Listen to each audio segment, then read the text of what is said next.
Welcome to The Secure CIO, the podcast for technology executives who are tasked with hiring and retaining great cybersecurity leaders. Join best-selling author Claire Pales together with industry thought leaders as they answer your questions about sourcing the right leaders, building cybersecurity teams, candidate selection, salaries, skills, and more. Hello, I'm Claire Pales and welcome to the Secure CIO podcast. Part of building teams in security is deciding what to insource and what to outsource. And this often comes with dealing with vendors, which can be both enlightening but also a little bit frustrating. So today we're talking to Carl Gough, who has found a way to make meeting the right vendors beneficial to more than just executives. In 2017, Carl founded Meet Magic, a new philanthropic platform that matches executives with vendors who want to meet with them. Their mission is to inspire a world of meaningful human connections that simultaneously empower organisation growth and social change by creating conversations that count. Carl's background is very humble and colourful after being raised with Jamaican family in Nottingham. Leaving school at 15, leaving home at 16, he has no university degrees. He set about trying to survive life. And here we are. So Carl, welcome to the podcast. Thank you. Complete unfair advantage to the vendors, might I add. So tell me a little bit about how Meetings for Good got started. Well, thanks for having me on, Claire, by the way. It would have been, I don't know, probably 3 years ago, let's say. I ended up leaving my corporate career with a company called Aruba. My daughter and I ended up doing a little philanthropic thing. We saw this TV show called Growing Up Poor on the ABC. I think it was Four Corners. And it was highlighting this suburb in Sydney called Claymore.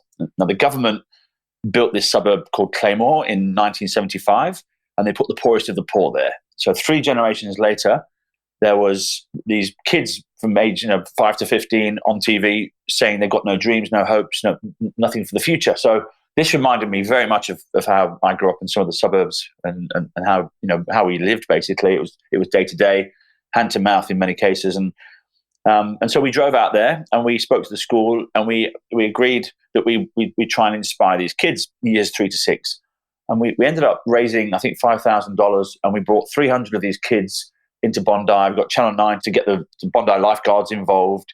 We got some wallabies to give a pep talk, and we gave a barbecue lunch, and we inspired these kids with some hopes and some dreams. And so that was really the start of the whole thing. When I got back and we finished all that and successfully did it all, Channel 9 introduced me to this charity fundraiser, which was called Feel the Magic. And Feel the Magic was a charity, or still is, a charity that basically helps kids deal with grief when they've lost a parent. And so then there was a girl called Winnie who introduced me. Winnie was the head of community partnerships, I think, at Westfield or Centre Group at the time. And she introduced me to this thing called the Growth Project. And this is the whole story here. But the Growth Project was basically funded by the Commonwealth Bank and Monica Saunders, who's the daughter of the founder of Westfield, John Saunders. And the Growth Project was basically 10 charities and 10 executives, and they come together once a month over the course of a year. The executives get to use their leadership skills, and the charities get mentored on how to grow their fledgling charity to become a great charity to go on to do great stuff. I think I had $10,000 in the bank at the time, and I paid $7,000 of that to get on the Growth Project. And in the run-up to the very first session, on the very first day, Peter Baines, who's people might know Peter, he's the founder of Hands Across the Water, a charity. He was one of the co-founders of the Growth Project, along with Larry Fingelson. And on the very first day, we were asked to read a book. The book was John D. Martini. It was called Inspired Destiny. And in this book, it was basically trying to help you find your purpose in life. And I think it was page 34. I got there, and there was an exercise. And that exercise was write down 5 things that you're good at and 5 things that you love. And 5 things that I'm good at there was talking, clearly. There was opening doors. People would tell me that I'm the best door opener in town. I don't know why. But some of my friends would always say, if you want to go and talk to that person, go and see Goughy, he'll open the door for you. So I wrote these 5 things down, and then I had 5 things that I was really passionate about, which was helping people, helping kids, and doing good. And so all of a sudden, I've matched these 2 together. And on the very first session in the Growth Project, and this is all caught on film, which hopefully will come out one day, And there I was at the end of this very first day, on the very first session of the very first growth project, and I announced Meet Magic, which was a brand new way to connect business leaders with vendors and save the world at the same time. It's an incredible program and an incredible platform for you to be bringing together vendors and leaders in organisations, particularly as a security leader myself, and I know with CIOs too, that whole vendor-client relationship can be pretty challenging. And if vendors are constantly contacting you when you're not necessarily in the market for something, it can be really hard to sort of be fending them off. So how does Meetings for Good overcome some of those issues? So Meetings for Good is basically powered by the company that I set up on the growth project called Meet Magic. And what it basically is we basically curate a meeting. So our vendors are the top right-hand quadrant Gartner players, basically. It's the Netscopes, it's the Googles, it's the Dells, it's the CrowdStrikes. It's all the big tech companies. And obviously we have a list of executives who have pledged their time. So it was about a year ago, Paul Keane, who was back then, I think he was the CTO of Airtasker, and then he left there and went to Qantas as the head of software engineering. And he called me and he said, "Carl, I love your meetings. I've taken a few of them. I'm on the board of Starlight. Come and talk to me because I think you can help us." And so I sat with Paul, and he basically said, "Look, we don't have our version of the CEO sleep out. We need to try and create that thing that just keeps getting bigger and bigger each year to raise money for sick kids."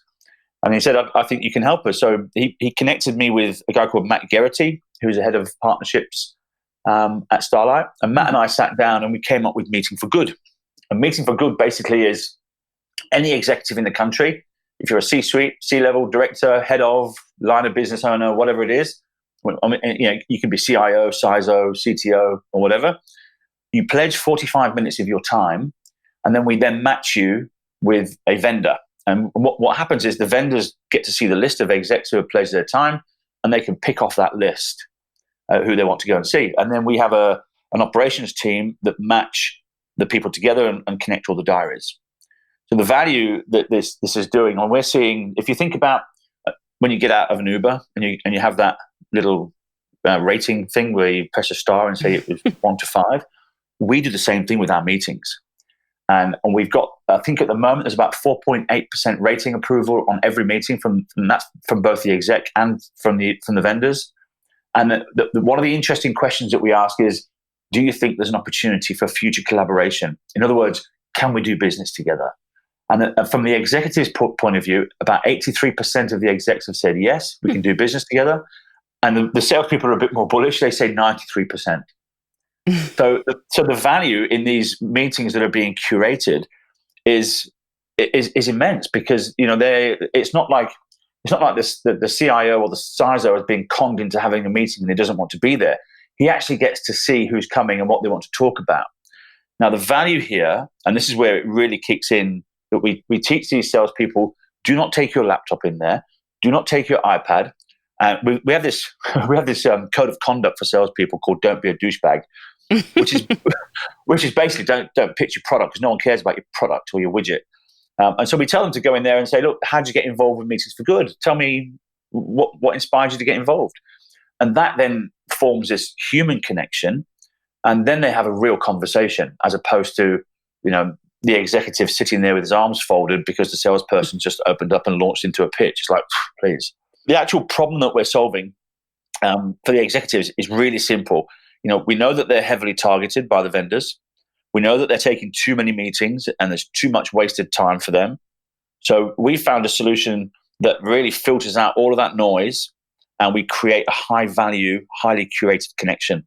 And so apart from the star ratings, what sort of feedback are you getting from these executives and C-level leaders around the benefits that they're experiencing? There's always a feeling of doing good. I think there's a Harvard study that showed there's a giver's high, and that what happens, when you've done something good at work, you tend to feel good about that. The endorphins are kicking in, and you end up going off and having a great day and being a better person to be around for a start, because you've just done some good, but you end up being a better leader as a result. So I think, for the execs, the fact that the unfair advantage is that there's no pointless meeting. It's always good. So we're actually giving them more time to be more effective and more engaged at work. And so although you were introduced to the Starlight Foundation, you could have been introduced to many different charities. What really drew you into choosing them? The Claymore thing with the kids, really, when you see 5, 6, 7, 8, 9, 10-year-olds on TV saying, things like, "I've got no future." I've just seen my mum and my dad be on the dole for 3 generations, and it just sort of strikes a chord because that's where I come from. It was the same sort of thing. I grew up in some pretty precarious situations, as a kid, and I remember one point. I think I was 18. I ended up babysitting for 3 kids while the mother, who was a prostitute, had to go upstairs and earn money. And when you're in that situation, that's just pure desperation. And she had to feed her kids, and that's the only way she knew how. So when you're in those sorts of situations, I think there's something that kicks inside of you. And then when you're in a position to do something better and make a difference, you really feel that. And so that's what I felt in Claymore, was the ability to actually make a difference. And even if you just change one life, it was going to be worth it. And when Starlight came along, the fact that, I know that what they're doing with making kids happy during their most difficult days is just a beautiful thing. And that for me was it was a no-brainer. If you can make some child happy who right now is currently on lockdown, because they're always on lockdown. Mm. They don't know what the future holds for them. So there's a fear of the unknown. I mean, we're going through it with COVID and so on, but these kids are living it every single day. They don't know what the future holds. They're currently in isolation. They're currently always in lockdown. And I just thought it was an amazing thing to do. And the value for the exec is that they get to meet with the top end of town vendors who are, we're talking about the best in the world. These are not just, mum and dad IT shops. These are the biggest technology companies on the planet who are solving the most complex problems. So the actual execs get to learn something about, what's happening in that space. And of course, the fact that they're so targeted, and there's obviously a lot of vendor fatigue and a lot of noise because of that heavy targeting. And they're taking too many meetings and there's too much wasted time. So we sort of eliminate that and make it better. That's certainly what I love about it, is not just the element of the children benefiting from your really generous donations, but the targeted nature of the vendor meetings, so that everybody is having their time valued. And as you say, they don't have to take the meetings. It's more an opportunity for them to take meetings if they're in the market, and therefore, everybody benefits. Exactly. There's really no downside. We talk about the triple win. The fact that the vendors get to spend, think about this. The vendors are currently spending $20,000 to $30,000 to go and stand for 3 days at a conference. And the whole point of that is to build awareness, to hopefully get a meeting with someone that can buy their product. That's the whole point of these conferences. Now, that $30,000 would often end up in just 300 or 400 scanned badges. And those scanned badges, every vendor who's on that floor does the same thing. They go back to the office, they dump those badges, that CSV file, into their outbound marketing campaign and start spamming people with products and white papers and saying, download this, download that. And hopefully they'll try and get a meeting. At the end of that $30,000 in that outbound campaign, they might have 1 or 2 meetings, but invariably what they're doing is they're saying, we've got nothing from this. Let's send it off to the Philippines to continue with the nurturing. So they send it off to the Philippines to another outbound marketing campaign, who take your 300 names that you've just spent $30,000 getting, and they start targeting them to hopefully get you a meeting. And you pay $500 per one that they send you back. There's all this money being wasted. And so what we're doing is they're saying, look, it's $1,000 per meeting. So pick an exec, it's $1,000, and then we give 700 of that directly to Starlight, and that 700 helps 18 seriously ill kids in their time of need. And that's the value. And what we're seeing from the execs, they're all coming back for more. We ask them to do 4 meetings up front, and they can do 1 a month or 1 a quarter, or however long they want to do them. But they're saying that they're coming back for more, and they love the outcomes of the meetings. In fact, we've had deals done, 7-figure deals have been done. One of our clients closed a $1 million deal with one of the biggest companies in the country. So we know that these meetings are so valuable that the purchase orders are being cut, which is great for the vendors, great for the execs because they're getting their problems solved, and it's great for the kids because they're getting some money to get into the Starlight room. The focus on the children, I think, makes it easier for everybody to be as you said, break the ice, be involved, and it's an absolute no-brainer. And when we met, you said to me that you had a goal to donate $250 million in your lifetime to the Starlight Foundation, which is a huge commitment by you. But from what you've told me, your business is actually going gangbusters at the moment. And, I honestly believe you'll reach that goal. What would that mean to you to leave that legacy behind? Well, it means I could die in peace. I think I've always said to myself, sometimes when you have a feeling inside you as a kid and you feel like you're meant to do something, but you don't know what it is. One of my big inspirations is an architect called Puyu Lee, and we walked into a building once, and I love this building, but I didn't know why. And it wasn't until she pointed out the little subtleties of the architecture that I then realized that's why I like this building. It's the same thing when you're growing up and you're going to do something, but you don't know what it is. And it's not until something is presented to you that you can actually now start to feel it and experience it.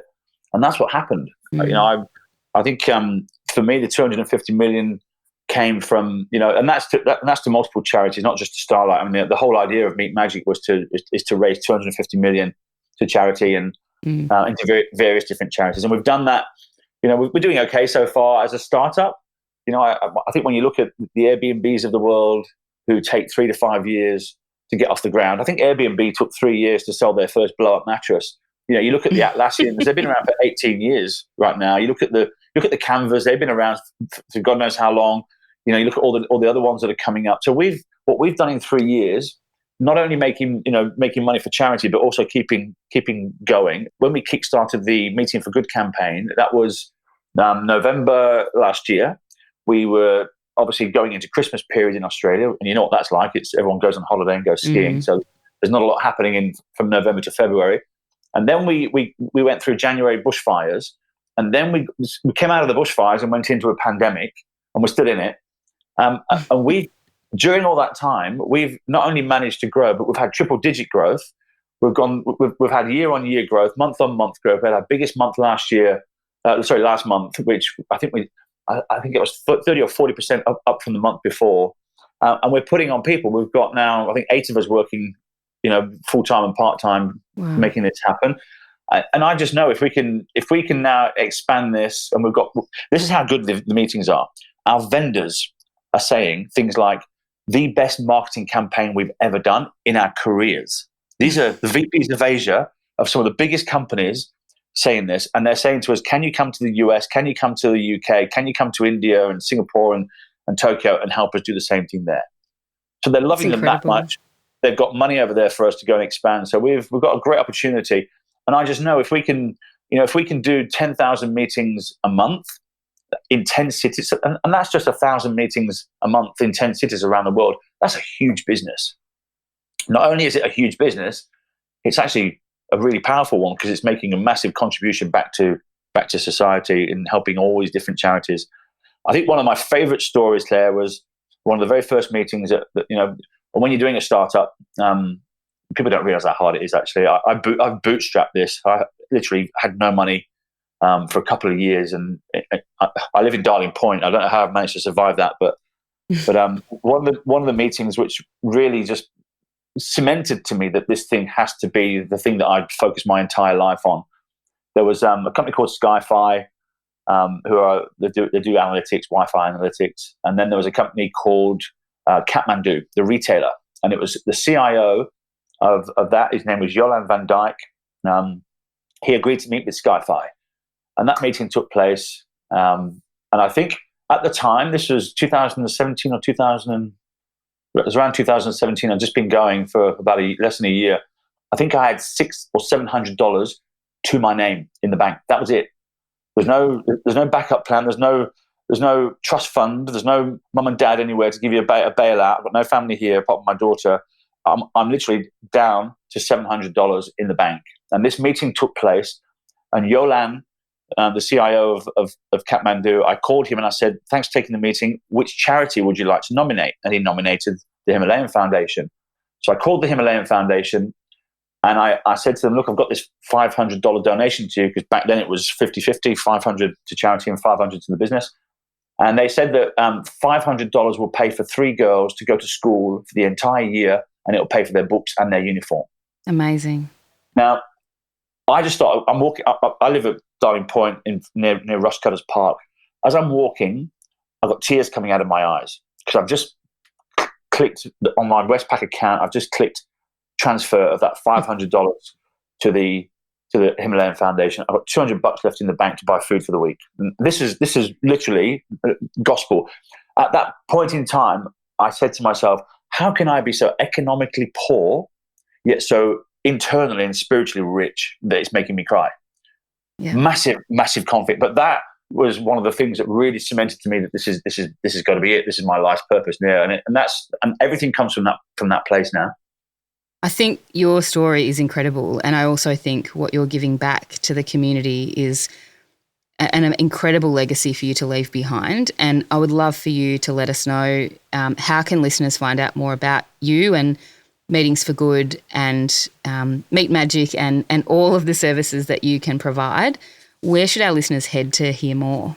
So it's meetmagic.org, which is our website. And then we have the meetingforgood.org.au, which is the combined Meet Magic and Starlight website. We are trying to ramp up. I think we're currently sitting around 350 execs who have given us their time. And we're talking CISOs of some of the biggest companies. I think the CISO of Australia Post signed up last week.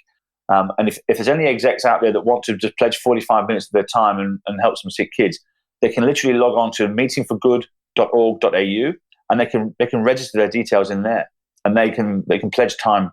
And then what that will mean then is they'll go onto our list. Our vendors can get to see them. And if they've got any vendors that they want to see, that they've got projects that are coming up and they don't see that particular vendor on the list, they can just tell us and we can go and get that vendor to come on board as well. Oh, that's amazing. And thank you so much, Carl, for everything that you're doing for the industry and obviously what you're doing for Starlight and many other charities. And thank you also for joining me on the podcast today. Pleasure, Claire. Thanks for having me on. Thanks so much for joining me for today's episode. Feel free to listen to some of the previous guests on your favourite podcast app. For more information on all our guests, check out the show notes at thesecurecio.com, where you can also find more information on the Secure CIO framework, grab free chapters of my book, and sign up for my newsletter. If you love the show, please subscribe to the podcast and feel free to leave me a 5-star rating. I'll see you next week.